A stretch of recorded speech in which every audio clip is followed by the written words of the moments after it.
So, welcome on today's episode. Wonderful child of God. It's a pleasure to have you on board.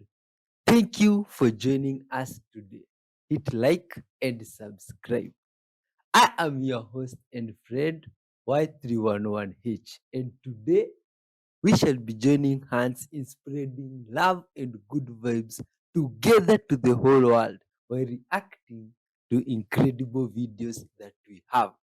But first, we have to ground ourselves, my friend, with something deeper, the Word of God. And today's passage from the book of life comes from Luke 8 and verse 8.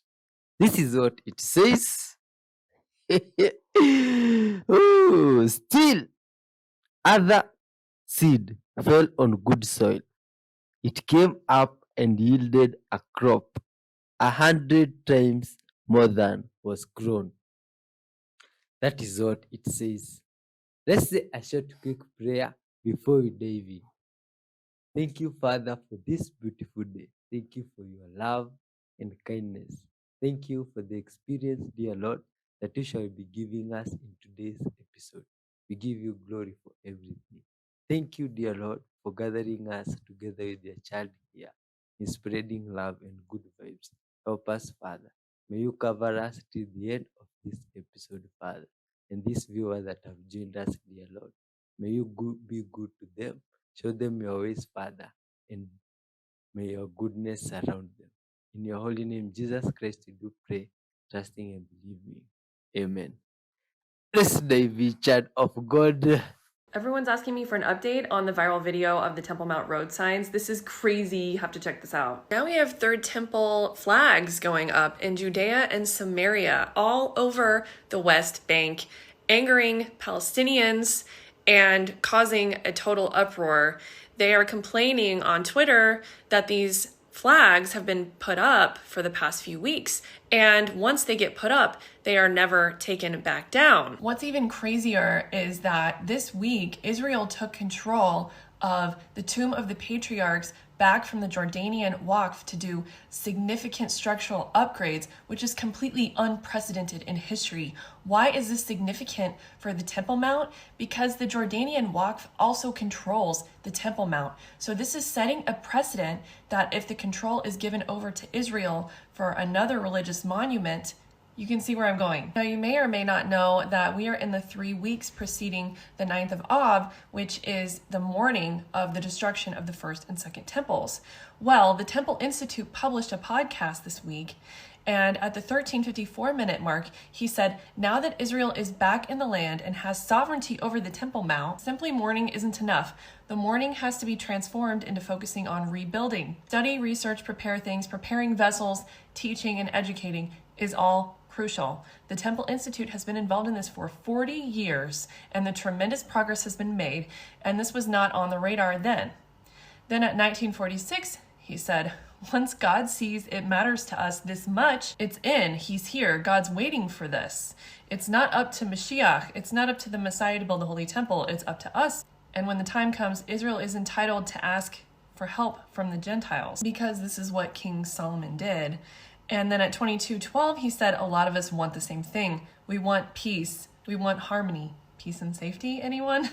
We want brotherhood. We want everyone to be able to get along and share one God who created us. It's time to put the mourning aside.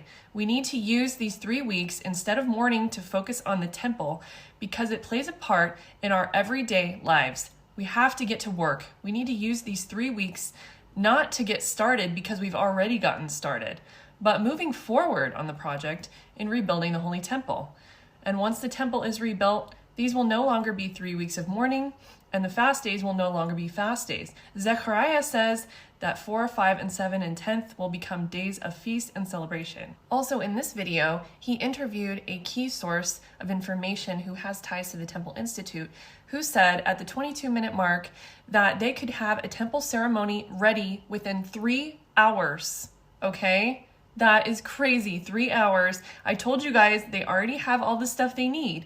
And he said they could do it in 3 hours. He also said at the 33-minute mark that with the heifers not being certified, that's just a technicality because the certification comes from the rabbi actually going and basically stamping his seal of approval on the paperwork for these heifers. So that's why they said they weren't qualified, just because they didn't do that one final step. He also said at the 35-minute mark that the sacrifice has to be where the altar was on the Temple Mount. So they cannot do it anywhere else. So what's the significance in Bible prophecy? I already mentioned the days of mourning in Zechariah, but also a lot of us believe that this covenant coming up, the Abrahamic Accords, is actually the covenant with death referred to in Isaiah 28:18.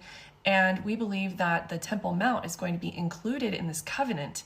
So watch for that. Also in Daniel 9:27, it mentions the covenant will be strengthened for 7 years or a period of 1 week. So this is all Bible prophecy unfolding in front of our faces.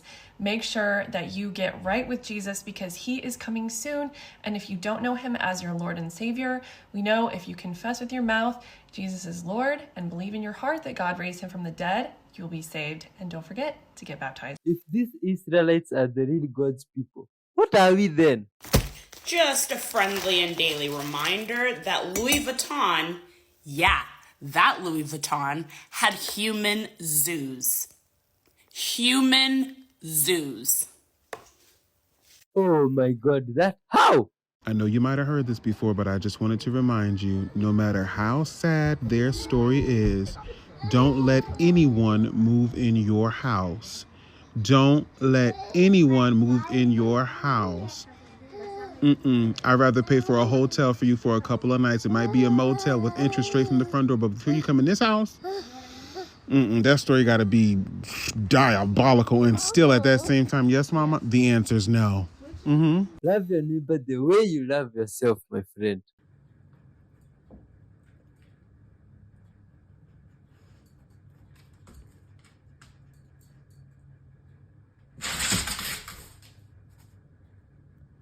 That dog was quite surprised. Didn't expect that. This furniture store just got the weirdest, if not scariest request any of them have ever heard. So a salesman was working when this guy came in and asked for a triple bunk bed, where instead of 2, it's 3 beds all together. Talking to the guy and he's like, I don't want twin size mattresses. I need like full size mattresses because I need to have like at least 3 kids fit on per mattress. And he was like, okay, that's something we would have to like order. For something like this, instead of twin size mattresses, he needed full mattresses. So enough to where 3 kids in each level. So 9 kids could sleep in this bed setup. Thinking, okay, this is a lot of kids. All right, and this is like a man old enough to be like a grandfather. He's like, okay, we can ship it if you need it. He's like, okay, good, because I need to order 4 of those beds and 12 mattresses. He was already getting a weird feeling from this guy. This made it even creepier, and he was like, okay, he got this man's information and took the order down. So they got his name and address. So then these people at this furniture store become top tier detectives, and they start researching this guy because they're like, that is the weirdest request to order that many. And it's not for like an Airbnb or like a camp. It's for this man's personal address. Lo and behold, he is an offender. He's a registered level 2, which I think is moderate risk offender. His victims that he's been caught with previously were teenagers. So then they look up his address and it gets even weirder. There are bars against the windows, literally bars stopping you from being able to get to the front door. So if you get out of the front door, you're still stuck because there's bars stopping you from leaving out of the front door. The back of the house is honestly the creepiest. Back of the residence is not only fenced in, but has an extra several feet of covering so that you cannot peek over and like easily look into the backyard. And then whenever you zoom in, I don't know if this is super clear, but you can literally see the back of the house has the same bars completely blocking you from the back door. So like people can't get in, but people trying to get out are also locked in with another layer of bars straight across, just like the front of the house. Everyone at this furniture store is now terrified. So one of the salesmen drives to the house and sees not only are there bars everywhere, the back of the yard does in fact have that extra protection of like, so you can't see into the backyard. It is fenced, and there's surveillance cameras everywhere that wasn't present in the Google image of the residence. This man is ordering 4 of the triple-decker beds, 12 mattresses that can fit up to 36 children. So the employees at this furniture store are basically doing God's work at this point, because they have now contacted the police about this man, all of the beds, his specific questions of asking how many kids could fit on each mattress, and ordering multiples of these while wanting it all delivered to a house that looks like it's a prison. So the question is, what does he need this for? Furniture store employee who is giving us like all of these horrific details and updating us is on TikTok, so I will tag his handle below. If you know anyone in or around this area in Texas, please send this to them. What? What is that house up to? What is that? It looks like Ari. Ari. What the fuck is that? Bro. It's like there's a spaceship in there, but the not landing it. Okay, fuck it. What's that movie? Nope. Nope. Nope. No. But also, wait a minute. Dude, wait a minute. It's not even moving. What the fuck is that? I don't like that. That is weird. The future is anxiety. The past is anger. When you feel angry, you're in the past. When you're in the future, you feel anxiety and anxiousness. This is what your mind is doing. But your body is doing this shit right here. And the only time you feel peace is when y'all do this. That's the now. This is the now. This is the future. This is the past. This is anxiety. This is anger. This is panic attacks. This is anger and frustration. Frustration is expectation. Anger is past story. So when you're angry about something, it's about a programming, a story of something that happened. When you're anxious about something, it's because you're in the future of anticipation of a familiar program from the past. But your reality is right here, right now. That's all you are. That's all you've ever been, right here and right now. But your mind got you doing this. You trust more of this than you trust this. The stillness, the silence, the quiet. It don't need an identity. It just is. It right here needs to find a place. Future, past, future, past, future, past. And that motherfucker get right here. And you know what happens when you get right here? Boredom, silence, peace, quiet. That's what you run from, because it's too quiet. It's too peaceful. You don't realize this is the prize that you're searching for. Not over here, not over here. Because let me go ahead and give you a heads up. When you solve the past, guess where you solve it at? When you solve the future, guess where you solve it at? Guess where you always start your days off at? Guess what you always end your days off with? But guess what you do throughout the day? Guess what the trick is? What do you think meditation is? What do you think stillness is? What do you think silence is? But what is your day? Future, past, future, past, future, past, future, past. When you wake up in the morning, but what's the first thing you do? Look for yesterday's problems and bring it over here. And here we go. Swinging the pendulum of pain. Anxiety, anger, anxiety, anger, anxiety, anger, anxiety, anger, anxiety, anger, anxiety, anger. When you're having fun, guess what you're doing? You want to know the significance of this? It don't need your mind to be here. You don't need to think to be here. It eliminates the mind. Why do you think the mind works so hard about giving you future, past, future, past, future, past? Because it wants to take you from. Why do you think distractions exist? It wants to take you from, because you don't need your mind for this. When you're taking action in the now, you don't need your mind. Guess where God sits? Guess where God is in control at? Guess where you're abundant at? Guess where you're blessed at? Guess where you're whole at? Guess where everything is working out at? Guess where you're everything you need to be? Guess where you're a millionaire at? Guess where you're a billionaire at? Guess where you're happy at? Guess what joy is? Right here. So when you start doing all this yesterday, future, tomorrow, future, yesterday, future, yesterday, future, yesterday, future, yesterday, future, past, future, fact. When you start doing all of that shit, guess what you are in? Ego. Because the mind operates in ego. That's the devil shit. That's the devil, the ego. The you, the me, because people did me like, and every time you talk about what people did, your ass is in the past. Every time you worry about what I need to do, I got to pay these bills, you in the future, because you're taking yourself out of the, because this don't exist and this don't exist. The only thing that is real is here. So you can be in your feelings all you want to, but the only thing that's real is right here and right now. And what are you going through right here and right now when you're in the now? Not a damn thing. The only time you're going through something is because you're in the future. You're doing this. That's why you're struggling, because you're doing this. That bro is too woke. He lost me in the whole video. Interesting facts. This might shock you. Wait to the end to see what the final result is from 1930 to 2024, how people spent most of their time. I'm going to play this. You could speed through it if you want to, but notice how things shift and change. Let me know your thoughts in the comments. Check this out. Oh my god, look at this shift. Man, this is unbelievable. People changed where they used to spend their time. Wow. This one is quite true. Good vibes, children of God watching. Can you relate with this one? Do you think this is true even from where you come from? You see? For me, some of it I think is quite true. Oh my god, oh man. People lost time with families completely. The church. My friends, what happened? Good vibe souls. And work. Friends became family. This is quite interesting. Wow. Do you think that is a real information? Do any of you guys actually like wash your feet in the shower with soap, like scrub them in between the toes? Because I learned today through a conversation at work, I don't know how the topic came up, but we got to talking about washing our bodies in the shower and the routine that you go through. You wash a certain body part first and then you move to the next one. And someone was explaining theirs, like, yeah, I do chest, stomach, arms, and you know, and then I just like moved my face. And I'm like, what about your feet? They said, I don't wash my feet. I just kind of let the soap run all the way down my body onto my feet, and the soap on the shower floor cleans my feet. What?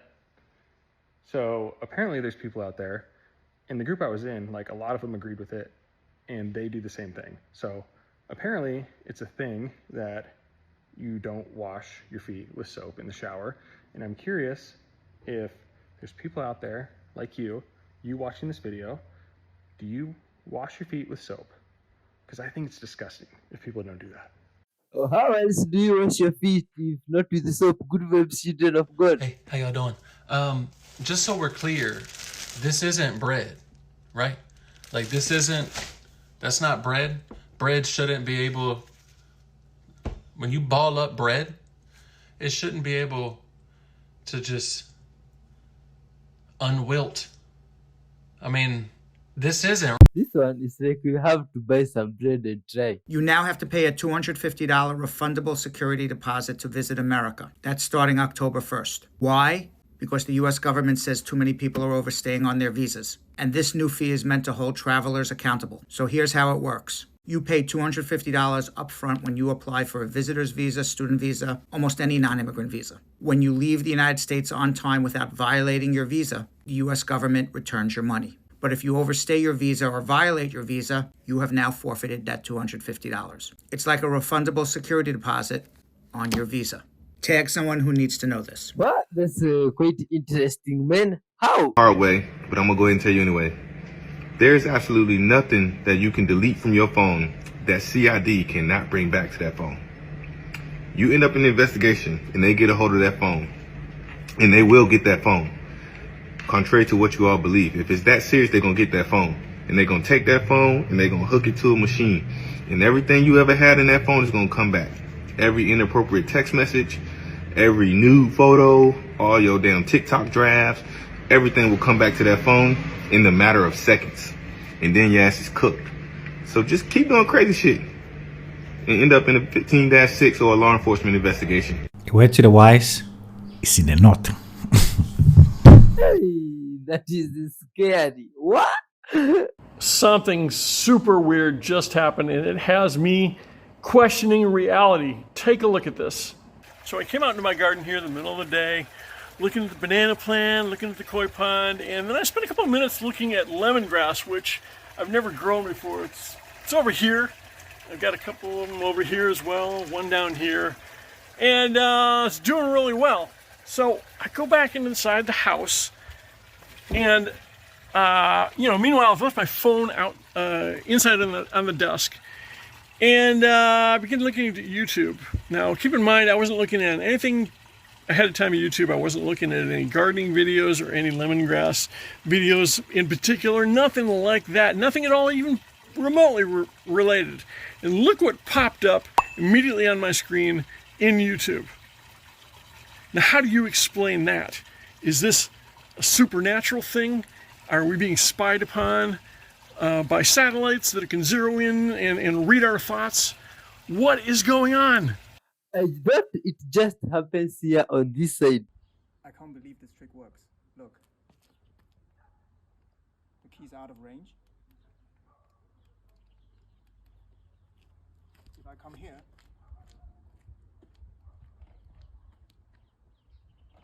this is in range. If I come back here, it's out of range. You can hear I'm clicking. But if I put the key to my head,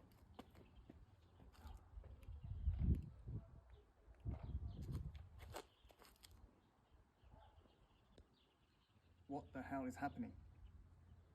Can anyone explain why my skull is opening the car door?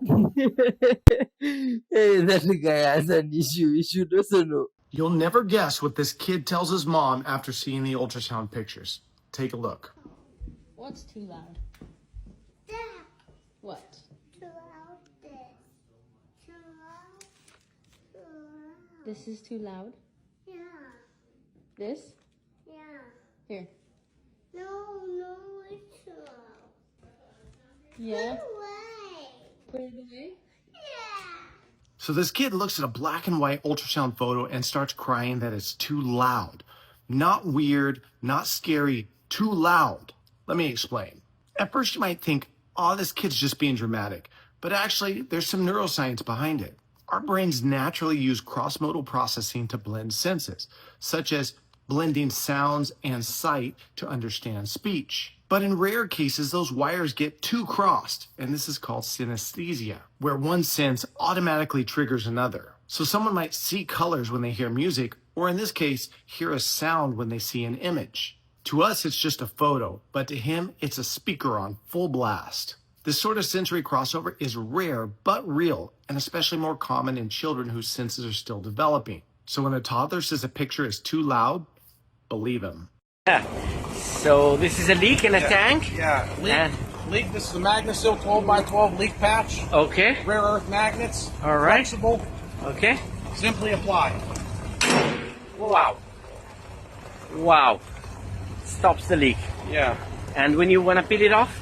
Want to peel it off? Right at the corner. Peel like a banana. Fantastic. Here, we'll show you. Hey, that one is a Rasta Plus for aeroplanes. This is a potato trick my grandma taught me. Simply bring it down to your kitchen sink, run a little bit of hot water on it, okay? From here, you're gonna go ahead and set that over to the side. And as you see right here, we already have some paper towels ready to go. We're gonna go ahead and take a little roll of paper towels, get them nice and wet with the same warm water. Make sure you wring it out. You don't need it too warm, or too wet, sorry. And then go ahead and unroll it. You're gonna bring it over here, place it down, take your potato, and simply wrap your potato in that wet paper towel. And now follow me over here. Now take this potato, you're gonna place it in the microwave. I know you're thinking, what in the heck?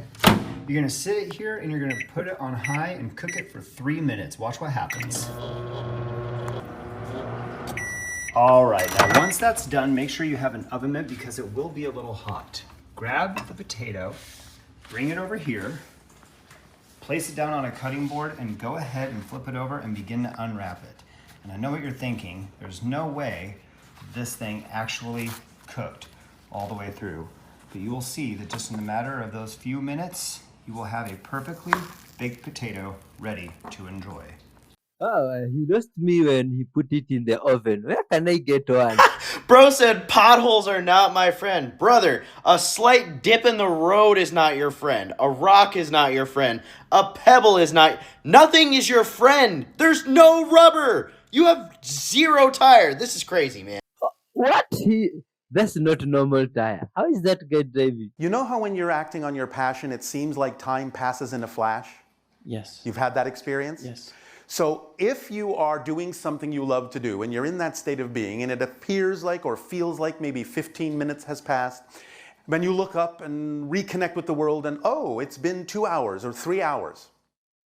What you feel was the time that passed, the 15 minutes, is all you've actually aged.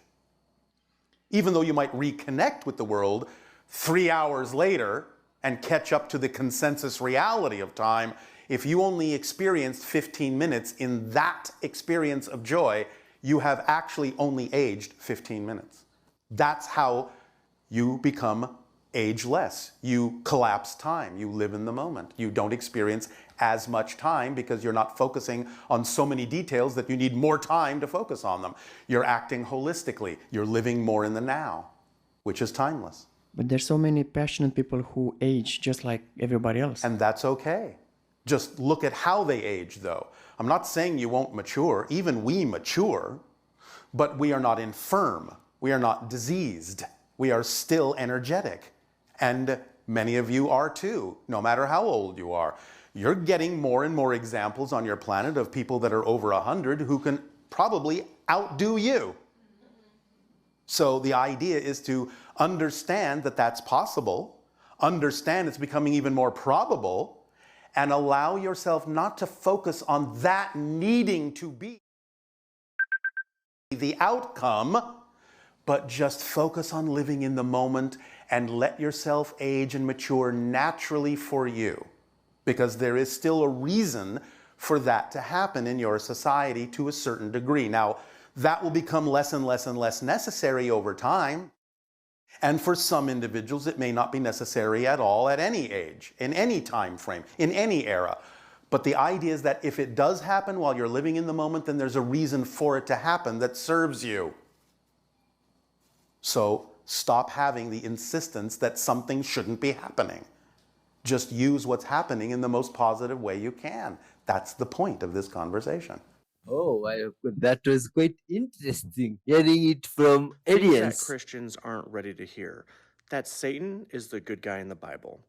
You see, in the biblical narrative, God is consistently depicted as the agent of mass unalivings through fires, floods, plagues, and war, while Satan only appears sparingly and rarely acts independently to harm human beings. God, on the other hand, according to the Bible, has unalived millions. He floods the world. He wipes out cities. He orders genocides. He sends plagues. He burns people alive. And that's not me being edgy. That's just in Numbers, Joshua, Genesis, and Exodus. Satan, on the other hand, doesn't unalive anyone. Even in Job, when things get a little nasty, he has to ask God for permission, and God says yes. So please, tell me again, who's the monster? Is our friend here defending Satan or no? I missed the point. Now wait just a minute, brother. I've been working on cars for about 16, 17 years, and I did not know that this trick existed. You can take 2 wrenches and get the size you need. That's genius. Oh, that's genius, definitely. Huh? Yo, my friend, thanks for watching up to this point. It's been a pleasure being with you today. Thanks for your time. God bless you abundantly for hitting that like button. I've been your host and friend, Y311H. Until next time, my friend, bye bye, peace, love, and good vibes.